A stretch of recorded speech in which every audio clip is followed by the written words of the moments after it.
We've been here, and yet the problem is we don't know whether this is sufficiently Islamic or not.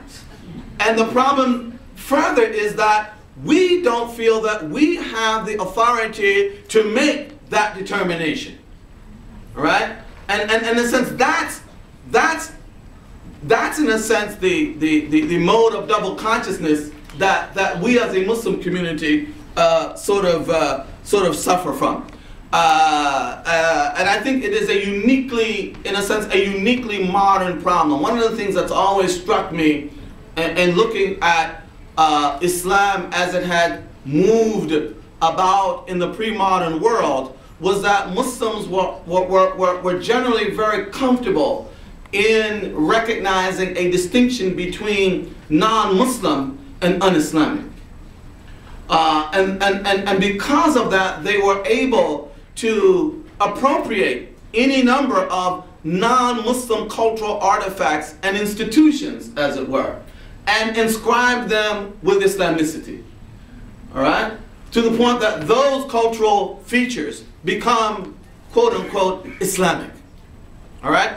And our problem now is that the very term Islamic has taken on geographical connotations.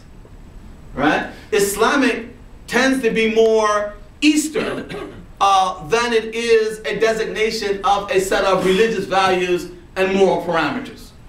And so part of the problem that we're faced with is how we get out of that. It's a similar problem that we have with fiqh. If you, and I'm not going to get too academic here, don't worry. But if you look at the reform movements that have emerged in the modern Muslim world, all right, without exception, all of them have sought to come to terms in some way or another with this unassailable, almost seemingly immovable authority of the traditional madhabs. And what they're arguing is that, you know, we cannot afford to remain weighed down by juristic conclusions that were reached, you know, centuries ago and thousands of miles away.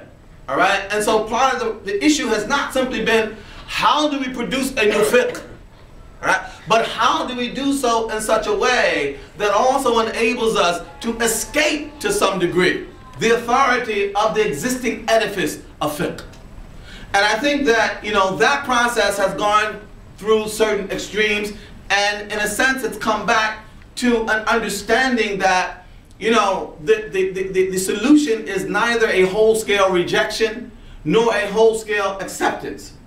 And what really has to happen is that we have to establish a criterion on the basis of which we can determine what aspects of, let's say, traditional Muslim culture, all right, is empowering, is useful, is comforting, is exhilarating in an American context, and which aspects are not.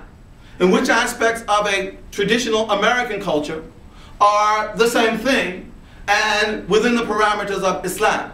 And the real bottom line is that we have to, here in America, establish enough of a sense of self-authentication that we are in a position to make that determination. I mean, we cannot remain beholden to the Muslim world to tell us which aspects of the cultural landscape meet or do not the needs or the sensibilities of the Muslims living in America, all right, and meet the parameters of Islam. Two more points and then I'll